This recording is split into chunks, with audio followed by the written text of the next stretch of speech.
깊게 쓰여진 시란 작품입니다. 자, 이 작품은 일제 강점기의 시대 상황을 바탕으로 그 화자의 현실 인식과 자아 성찰, 자기 반성의 태도가 보여지는 작품이에요.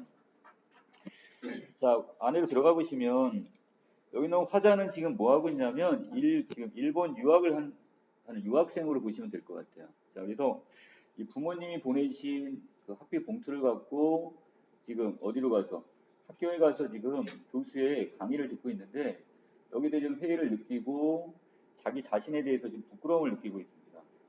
자, 그리고 그것이 이제 어떻게 극복되는지 그 과정까지 보시면 될 것 같아요. 자, 본문 바로 들어갑니다.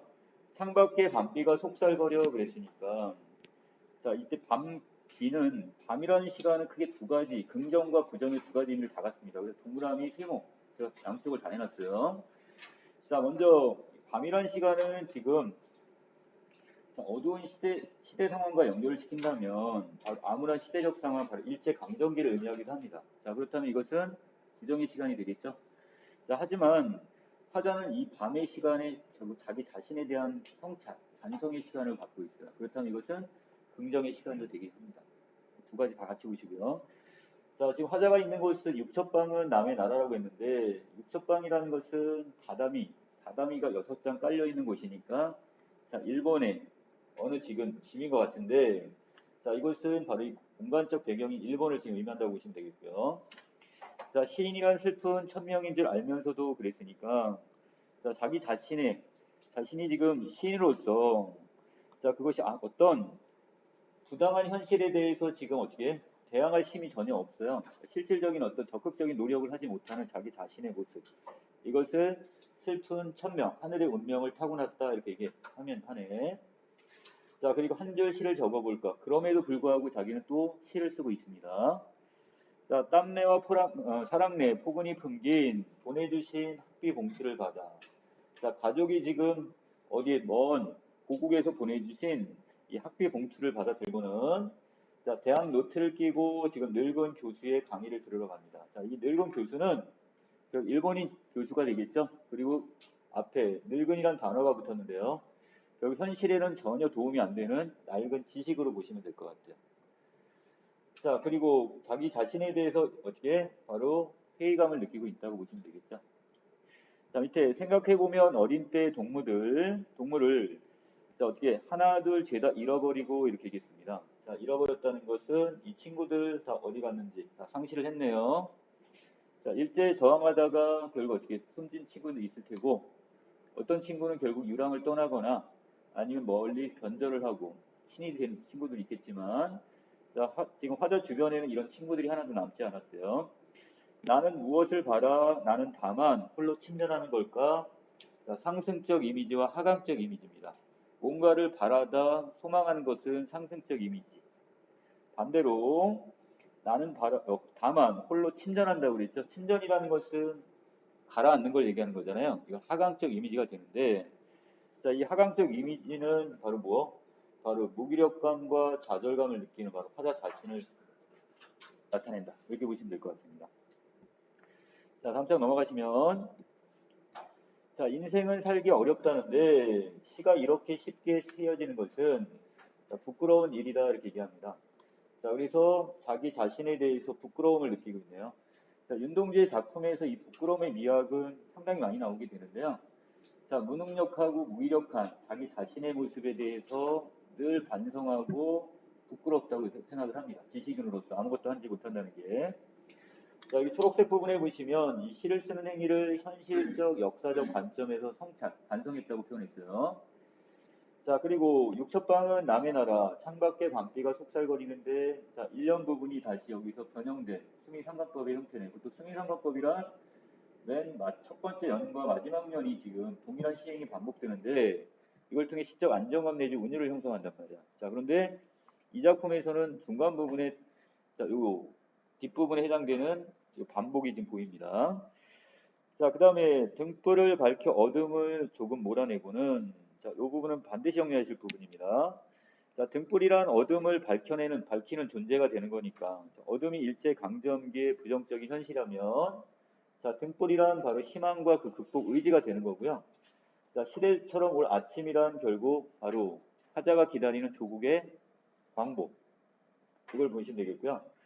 기다린 최후의 나. 자, 여기는 나가 두 개가 나와 있는데요. 윗부분에 있는 나는 무기력한 자아였죠. 그냥 쉽게 신을 쓰고 있는 자아였단 말이야. 하지만 아랫부분에서 지금 광복을 기다리고 있는, 아침을 기다리는 최후의 나는 바로 어떻게 되는가? 긍정적 자아가 되는 거죠. 자, 그리고 아랫부분에 이 두 가지 구분하셔야 됩니다. 나는 나에게 뭐를 했대요?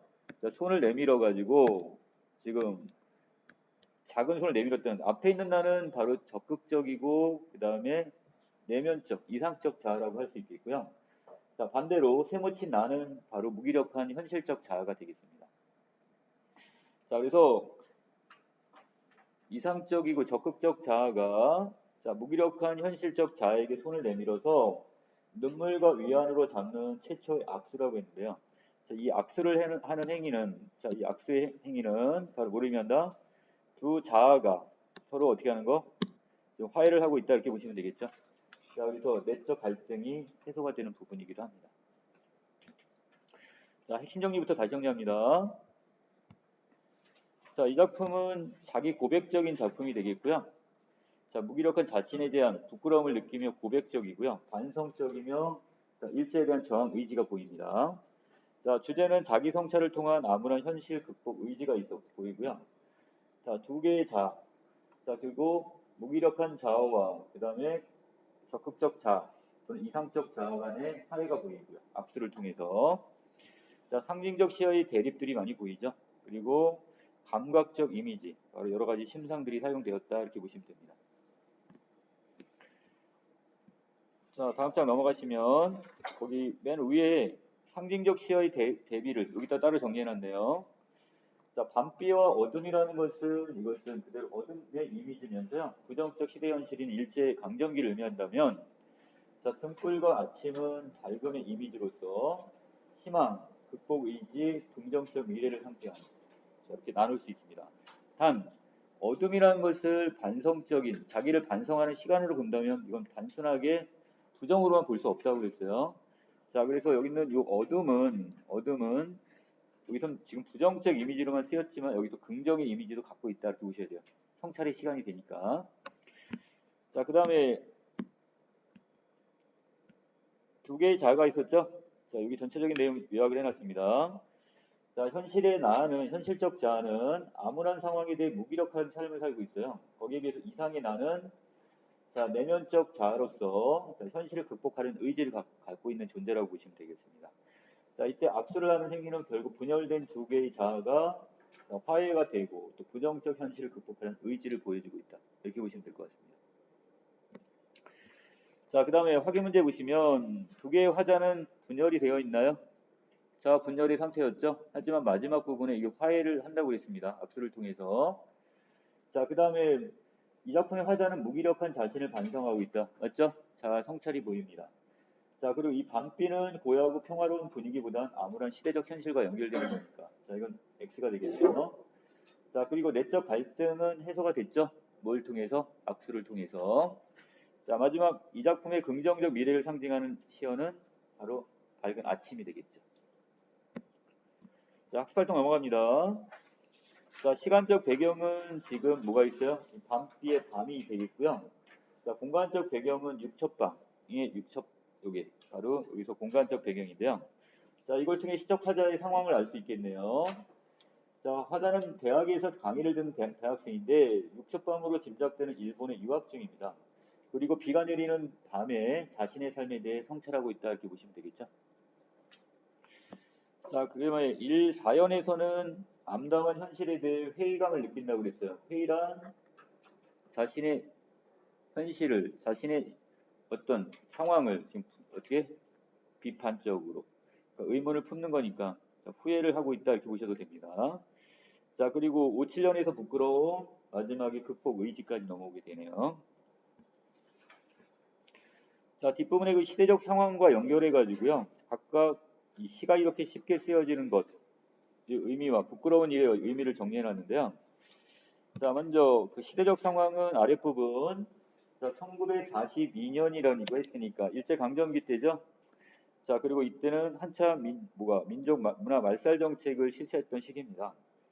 자, 그리고 이때 여러 애국 지사들은 결국 자신의 목숨을 바쳐서 결국 나라를 위해, 독립을 위해 지금 헌신을 했단 말이야. 자, 이런 상황에서 화자는 지금 어떻게 해요? 이렇게 쉽게 시나 쓰고 앉아있다고 생각을 하는 겁니다. 그게 부끄럽다고 얘기하는 겁니다. 자, 그렇다면 다시. 자, 시가 이렇게 쉽게 쓰여지는 것은 일제히 탄압이 심해지고 여기에 현실의 치열함을 담지 못하는 시를 쓰고 있는 자신이 어떤 거기에 대한 어떤 고뇌와 그 다음에 역사적 관점에서 자기를 성찰한다 이렇게 보시면 되겠죠. 자, 그 다음에 부끄러운 일이란 시를 쓰는 일은 시대 현실과는 괴리된 뭔가 거리가 있고 간극이 벌어졌다 이렇게 것으로 생각하면서 자, 스스로의 삶에 대해 그래서 부끄러움을 느끼고 있다 이렇게 보시면 됩니다. 자, 4번 내려갈게요. 자, 이 작품에서는 까마득한 날의 광연한 작품인데요. 자, 지금 윤동주와 그 다음에 이육사 이 두 분을 합쳐 우리는 일제 저항시인으로 보죠. 자, 그 중에 이제 이육사.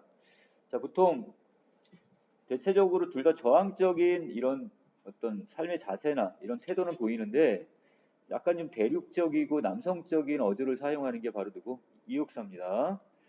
자, 까마득한 날에 하늘이 처음 열리고 어디 다구는 소리가 들렸겠느냐 그랬으니까. 자, 까마득한 날이란 과거 그 어느 날을 나타내는데 하늘이 처음 열렸다는 것은 천지가 개벽을 하고 자, 세상이 처음 열리고 어디 다구는 소리가 들렸겠느냐. 자, 생명의 기척조차 없었다는 얘기가 되는데요. 자, 이것은 그만큼 이때 광야는 어떤 상태? 원시적인 상태였겠죠. 자, 그래서 원시성. 자, 대유법이라는 게 뭘 대유법이라고 그래요? 부분을 통해 전체를 나타내는 거니까 닭소리 하나를 통해서 결국 생명 전체를 나타냈다면 부분을 통해 전체를 나타내는 대유법에 해당이 됩니다. 자, 모든 산맥들이 바다를 연모에 휘달릴 때도 그랬으니까 자, 산맥들이 지금 바다를 사랑하고 연모하는데요. 자, 여기에 의인법이 쓰였고요. 자, 산맥들이 지금 어떻게 하는데 휘달린다는 말은 움직인다는 얘기잖아요.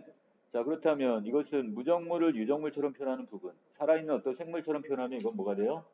화류법도 됩니다. 나누셔야 됩니다. 자, 연모하다는 부분에서 의인법, 휘달리다 이 부분에 화류법이 보입니다. 차마 이곳을 침범하진 못했을 것이야. 이곳이 그만큼 어떤 공간? 자, 신성하고 그 다음에 순수한 공간이라는 의미를 갖게 되겠네요. 자, 끊임없는 광음을 자, 광음, 빛과 그늘이란 뜻인데요. 자, 이때 이걸 합쳐가지고 우리는 자, 세월이다 이렇게 좀 표현을 합니다. 자, 그렇다면 이런 단어를 우리는 융합 합성어 이렇게 얘기를 해요. 자, 해석을 하면 자, 끊임없는 세월을 자, 부지런한 세월을 자, 부지런한 계절이 피었다가 져버리고는 자, 큰 강물이 비로소 길을 열었대요.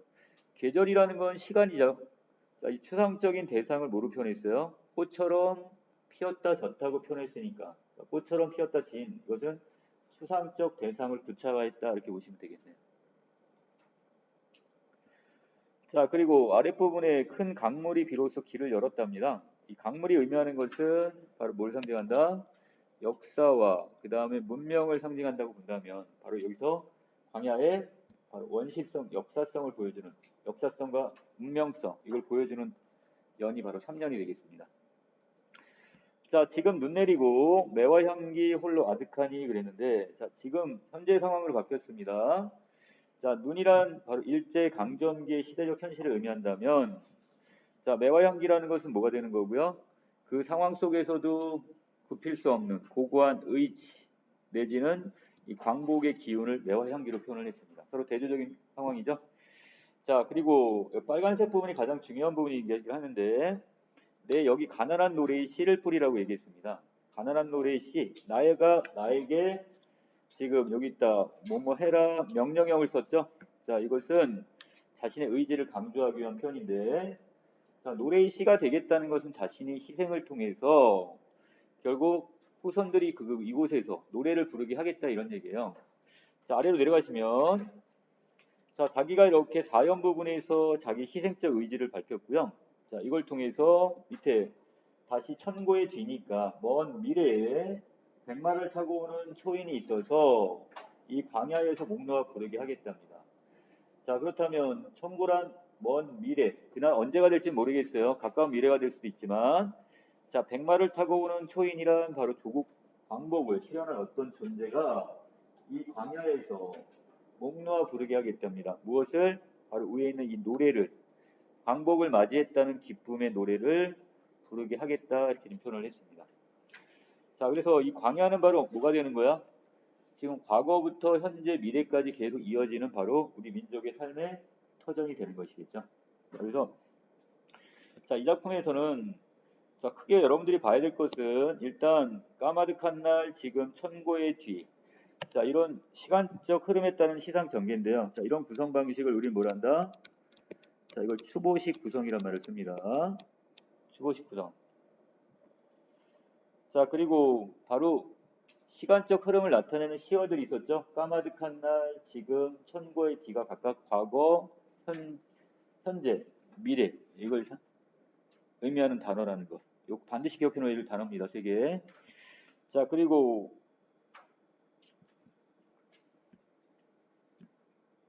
자, 왼쪽 부분에 좀 보시면요. 자, 이 작품에서 지금 전체적으로 자, 성격 의지적이며 저항적이고 그다음에 상징적 시어들이 많이 쓰였습니다. 주제는 고통스러운 현실을 극복하려는 자, 의지와 신념. 그러니까 광복의 어떤 의지, 신념 이렇게 보셔도 됩니다. 자, 그다음에 이 작품은 과거, 현재, 미래의 시간적 추이에 따른 추보식 구성으로 되어 있고요. 자, 끝부분에 뭐뭐 하리라의 이 반복을 통해 자신의 의지적 태도를 강조하고 있네요. 자, 각 연을 각각 3행씩 배열을 함으로써 시행이 점점 길어지는 배열 방식을 사용해 음악성을 지금 형성하고 있다는 거. 자, 이게 무슨 얘기냐? 전체적으로 길이를 보시면 어떻게 돼 있다고요? 아래 행보다는 위 행이 점점점 이렇게 내려가면서 이렇게 보이나요? 자, 다시요. 시행이 이런 식으로 배열이 돼 있다고요. 여기도 아래도 마찬가지가 되겠죠? 이렇게 배열이 돼 있다고요. 시행 길이가.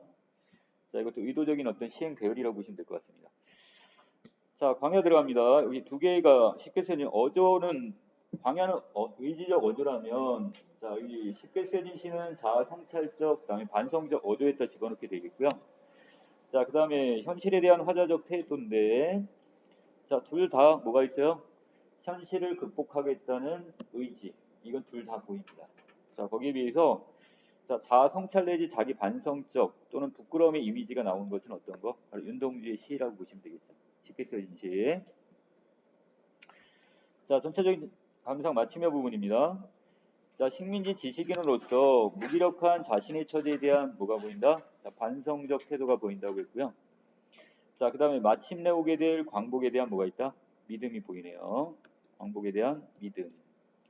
자, 그리고 두 개의 자아가 보입니다.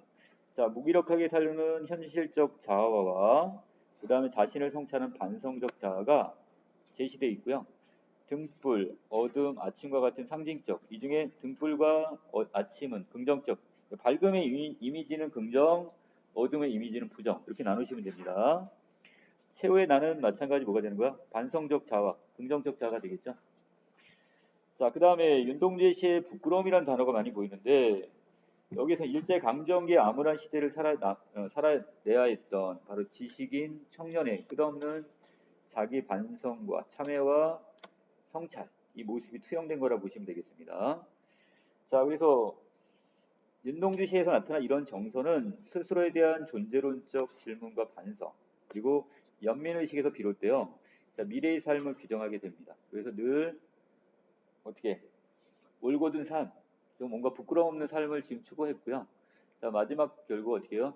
감옥에서 죽을 때까지 여기서는 어떻게 결국 조국 광복에 대한 염원으로 살았다 이렇게 보시면 되겠네요. 자, 여기까지 내용 정리 마치겠습니다.